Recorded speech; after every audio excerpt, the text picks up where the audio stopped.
l'invité de la matinale. KTO Radio. Le jubilé des familles, des grands-parents et des personnes âgées a lieu jusqu'à dimanche à Rome.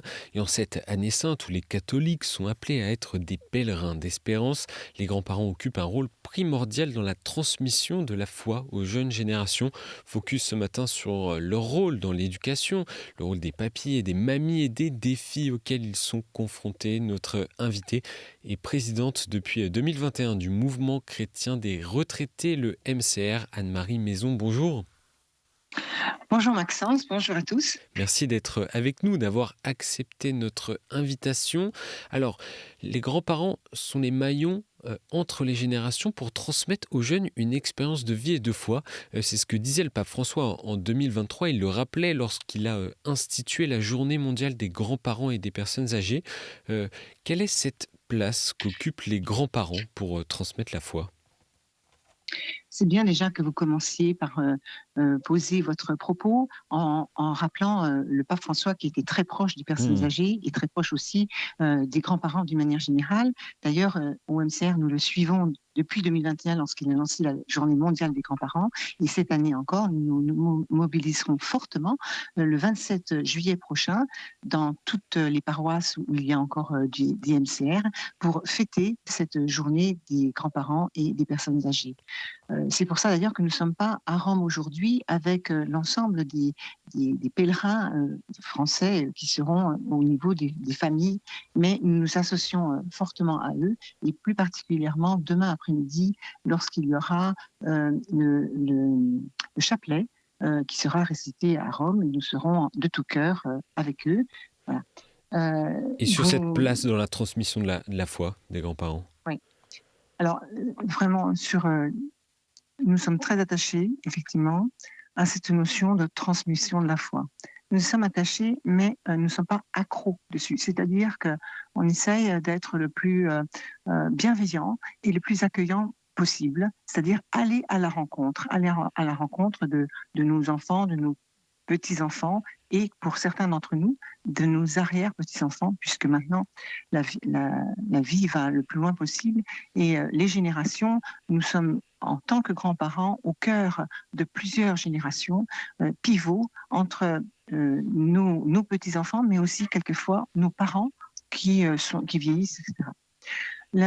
Notre rôle, on est quand même confronté maintenant, en tant que grands-parents, à des structures familiales qui sont vraiment de plus en plus complexes. Il y a bien sûr les familles recomposées, il y a les familles multiculturelles, et donc ça exige de la part des grands-parents une grande capacité d'adaptation et aussi une grande vigilance dans le respect des choix éducatifs des parents. C'est-à-dire que nous sommes que des grands-parents là, et donc ne surtout pas affronter un défi qui serait pour nous supplémentaire, c'est-à-dire de ne pas être en accord ou de ne pas respecter le choix des parents, puisque de toute façon, nous devons aussi respecter. Ce qui ne nous empêche pas de vivre notre foi, nous, en tant que chrétiens, engagés, aussi bien dans l'Église que dans la société, et engagés, et de montrer par notre témoignage, par notre vie, par nos actes, en concret, d'être des témoins vivants de notre foi. Et c'est par là, je pense, oui. Et qu'est-ce que l'on reçoit particulièrement de ces grands-parents dans la foi, notamment ? Alors, on reçoit dans la foi pareil qu'on reçoit dans l'humain. C'est-à-dire que là, il n'y a pas de coupure entre la foi.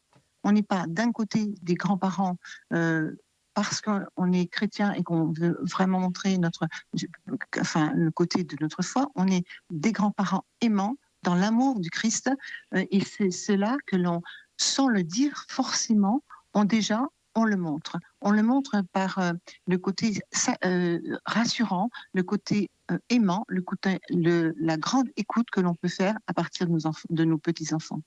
Je pense que c'est là déjà être à l'écoute de ces enfants, enfin petits, qui sont réellement, en ce moment en particulier, très bousculés dans leur vie et ils ont besoin de repères. Et je pense que les grands-parents, c'est déjà un repère humain. Et effectivement, pour nous sommes aussi un repère au point de vue catholique avec des valeurs, avec des engagements que l'on a pris tout au long de notre vie et dont on peut faire mémoire et expliquer tout simplement, ben moi, à ton âge, tu vois, je faisais ça. Ah bon, et tu allais à la messe tous les dimanches à 9 ans, et c'était tout le temps, tout le temps. Ah ben oui, c'était pas une habitude, c'était un besoin de partager. Je retrouvais aussi mes amis, etc. Donc, à partir de nos exemples de vie, donc quand pour un enfant de 9 ans, on reprend un exemple de l'âge de l'enfant, mais après, à 18 ans ou 20 ans, les engagements que l'on peut prendre dans sa vie de jeune adulte, voilà, comme les JMJ, etc.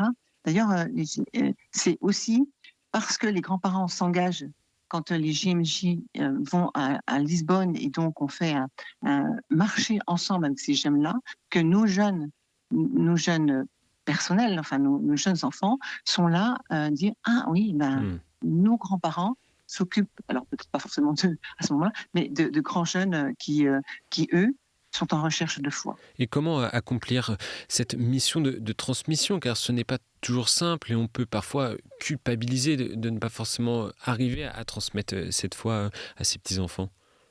Ah ben oui, on a beaucoup de souffrance. Hein.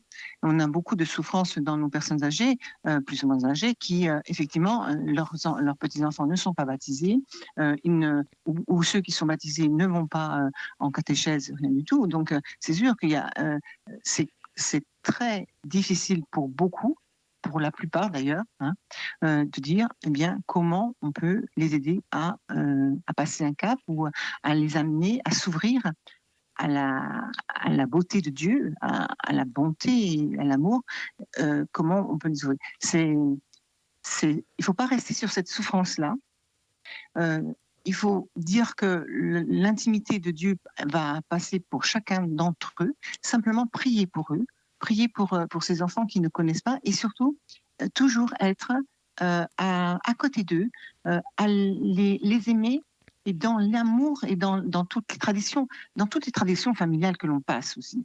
Il y a quelque chose dont qu'ils vont se souvenir. L'arbre qu'on a planté dans le jardin pour leur naissance, qui prend racine dans ce jardin parce qu'on était tellement fiers d'avoir cette petite fille ou ce petit garçon qui est né, etc. Donc, les grands-parents ont planté un arbre. C'est quelque chose qui après, même si la maison est vendue un jour parce que les grands-parents vont en EHPAD, etc., l'enfant se souviendra que dans ce jardin, il y passera. Il y passera. Et les racines, ce sont les grands-parents. Et les grands-parents, s'ils sont eux-mêmes dans cette foi vivante pour eux d'aujourd'hui, vivante d'hier, d'aujourd'hui et de demain pour leur transmettre, et c'est déjà, je pense, le moyen d'accompagner tout gentiment. Et puis après, il y a des rites aussi.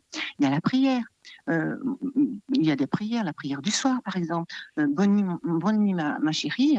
Eh bien, je te souhaite une bonne nuit. On va dire une petite prière ensemble.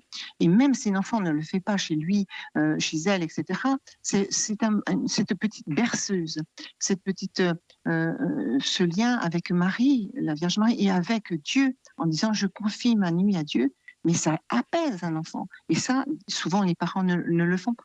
Anne-Marie Maison, je voulais vous demander qu'est-ce qui a changé par rapport à avant dans notre société et le rapport que les jeunes ont avec les anciens. On dit souvent que le salut vient du passé, ce qui n'est plus forcément le cas aujourd'hui, du moins en tout cas dans les sociétés occidentales. C'est vrai. C'est vrai que l'éloignement géographique, par exemple, avant, les grands-parents étaient très proches des enfants. On les voyait d'une façon régulière. Voilà. Maintenant, les enfants sont très éloignés parce que les parents, eux-mêmes, au point de vue travail, sont dans d'autres lieux, voire même à l'étranger. On a beaucoup de nos petits-enfants qui sont à l'étranger. Mais, à contrario, on peut effectivement, avec les moyens modernes, les réseaux sociaux, les appels vidéo, etc., on peut rester en contact avec eux. Et très souvent, en plus, on l'a vu d'ailleurs pendant la pandémie, même l'éloignement n'est pas forcément une rupture complète. C'est-à-dire que les jeunes, alors pas d'une façon toujours régulière, etc., mais auront à cœur à reprendre des nouvelles des grands-parents, etc. Moi, je suis toujours frappée quand il y a un enterrement d'une grand-mère quelque part, quand on voit les témoignages des petits-enfants qui parle de la tarte tatin que la grand-mère faisait, enfin du goûter, etc., ou par rapport au grand-père, la- le passage du jardinage, etc. Et les jeunes sont très attachés, par exemple, à l'écologie.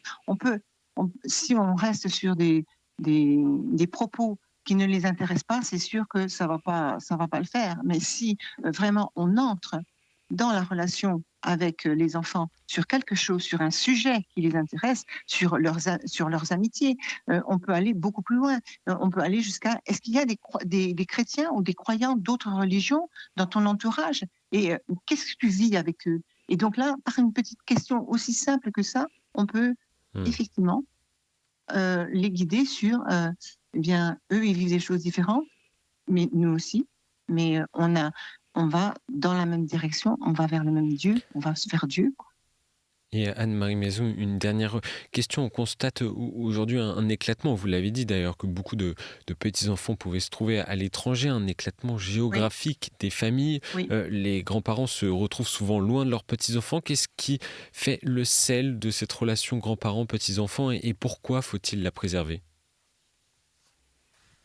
Le sel, je vous l'ai dit, c'est la relation, c'est les petits mots, c'est les petits textos, voilà, envoyer des photos, se voir, ça, et puis savoir qu'ils ont un examen à ce moment-là. Eh bien, il y a un mini petit message qui part avec beaucoup d'emojis, là, des petits, voilà, des petits signes. Ça, c'est plutôt bon. Et puis les personnes parce qu'on a des personnes âgées aussi qui n'ont pas le téléphone, ça marche encore bien. C'est-à-dire qu'il y a des personnes qui ne jouent pas avec Internet voilà, et les réseaux sociaux, mais un petit coup de téléphone. Et puis, des fois aussi, tout simplement, un colis. Quand les gens sont loin, etc., un colis qui vient avec des confitures que la grand-mère elle a fait, quelque chose, et on envoie ça à l'enfant, enfin, aux enfants, c'est toujours garder le lien de la part des parents, des grands-parents, qui permettent effectivement d'avoir un lien privilégié. Et écoutez, il y a des choses que les petits-enfants disent aux grands-parents parce qu'ils sont dans un climat de confiance qu'ils ne peuvent pas dévoiler à leurs parents. Et là, la qualité de l'écoute, la qualité de l'amour que les grands-parents portent pour leurs enfants, et cet amour est lié à Dieu, doit sincèrement, les enfants, les petits-enfants s'en souviendront et auront quand même une partie encore un grand respect, mais une grande amitié pour les enfants. Fait partie des repères aussi de cette relation. Merci Anne-Marie Maison d'avoir répondu à nos questions ce matin à l'occasion du jubilé des familles, des grands-parents et des personnes âgées à Rome ce week-end. Je vous souhaite un bon week-end de l'Ascension à vous. Merci beaucoup, Maxence. Merci à tous.